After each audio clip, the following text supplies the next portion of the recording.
नमस्कार भाइयों और बहनों, स्वागत है आपका जंगली मेडिसिन में।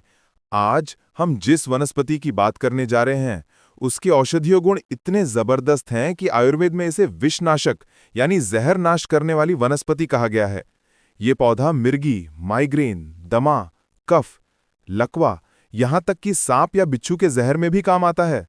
सुनने में ये किसी कल्प कथाओं की दवा जैसा लगता है, लेकिन आयुर्वेदिक ग्रंथों में इसके प्रयोगों का उल्लेख सैकड़ों वर्षों से मिलता आ रहा है। आपको जानकर हैरानी होगी कि ये वही पौधा है जिससे हमारे पुराने समय में प्राकृतिक साबुन बनाया जाता था। जी हां, हम बात कर रहे हैं रीठे की।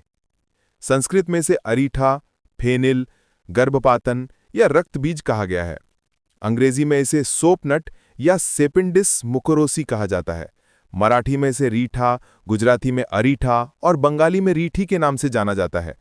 ये भारत के लगभग सभी राज्यों में पाया जाता है, विशेषकर हिमालय की तराई और मध्य भारत के जंगलों में।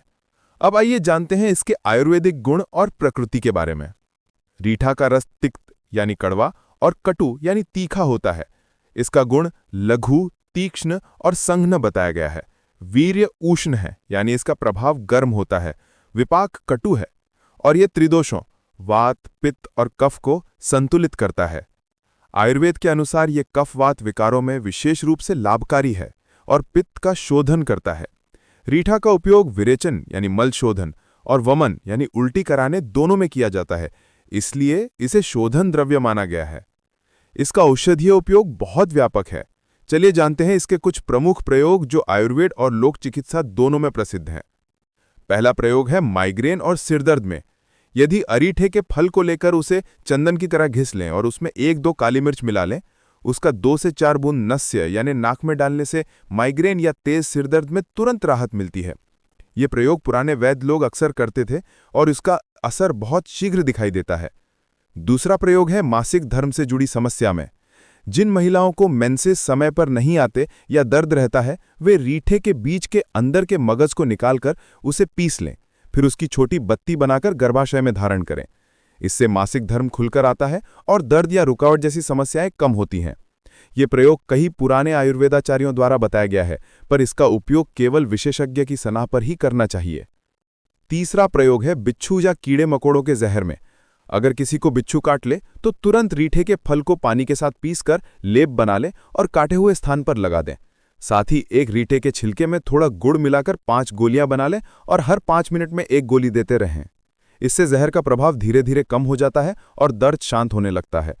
पुराने समय में गांव में यही उपाय किया जाता था और अक्सर अच्छा परिणाम मिलता था। चौथा प्रयोग है स्वाद न आने या मुंह के रोगों में। कई बार बुखार या जुकाम के बाद हमें स्वाद महसूस नहीं होता।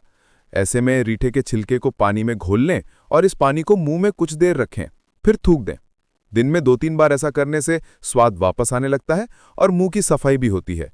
ये प्रयोग बहुत सरल है और इसके कोई दुष्प्रभाव नहीं है।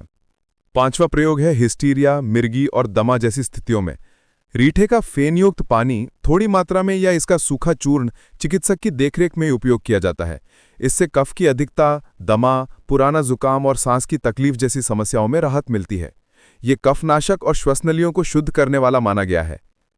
रीठे का तेल भी बहुत उपयोगी है। बालों की सफाई के लिए इसका उपयोग प्राचीन काल से किया जा रहा है। इसके फलों का गूदा पानी में उबालकर जब फेन आने लगे तो उस पानी से सिर धोने से बाल झड़ना कम होता है, डैंड्रफ दूर होता है और बाल स्वाभाविक रूप से चमकदार बनते हैं। आयुर्वेद में इसे केश्य यानी बालों के लिए शुभ औषधि कहा गया है। रीठा की मात्रा आधा ग्राम से 2 ग्राम तक ली जाती है, लेकिन यदि किसी को उल्टी करानी हो या वमन की आवश्यकता हो तो 3 से 6 ग्राम तक भी दी जा सकती है, पर यह केवल वैद्य की देखरेख में ही करना चाहिए। अधिक मात्रा में इसका सेवन हानिकारक हो सकता है क्योंकि यह तीक्ष्ण और उष्ण प्रकृति की दवा है। आधुनिक विज्ञान के अनुसार रीठे में सैपोनिन नामक यौगिक पाया जाता है जो प्राकृतिक डिटर्जेंट की तरह कार्य करता है। यही कारण है कि यह फेन छोड़ता है और बालों और त्वचा की सफाई में मदद करता है। सैपोनिन में एंटीबैक्टीरियल और एंटीफंगल गुण पाए गए हैं जो त्वचा रोगों, मुहासों और फोड़े फुंसियों में लाभकारी हैं। साथ ही ये कफनाशक, वातहर और पाचन सुधारक औषधि के रूप में भी कार्य करता है। अब आप बताइए, आप इस वनस्पति को क्या नाम से जानते हैं और आपके यहाँ इसका उपयोग कैसे किया जाता है? नीचे कमेंट में जरूर बताइए ताकि बाकी लोग भी इसका लाभ उठा सकें। कोई जड़ी बूटी या पौधा नहीं मिल रहा है तो आप उसे ऑनलाइन खरीद सकते हैं। वीडियो का डिस्क्रिप्शन चेक करें। याद रहे, हो सकता है कि आप इस वनस्पति को सही से ना पहचान पाए हों या प्रयोग करने में कोई गलती कर दें। इसलिए इस जड़ी बूटी का उपयोग करने से पहले किसी वैद्य आयुर्वेदिक चिकित्सक से परामर्श जरूर लें। ये जानकारी केवल आपके शैक्षणिक उद्देश्य के लिए दी गई है। उम्मीद करता हूं आज की जानकारी आपके लिए लाभकारी रही होगी। फिर मिलते हैं एक नई जानकारी के साथ नई वीडियो में। तब तक के लिए नमस्कार। जय आयुर्वेद।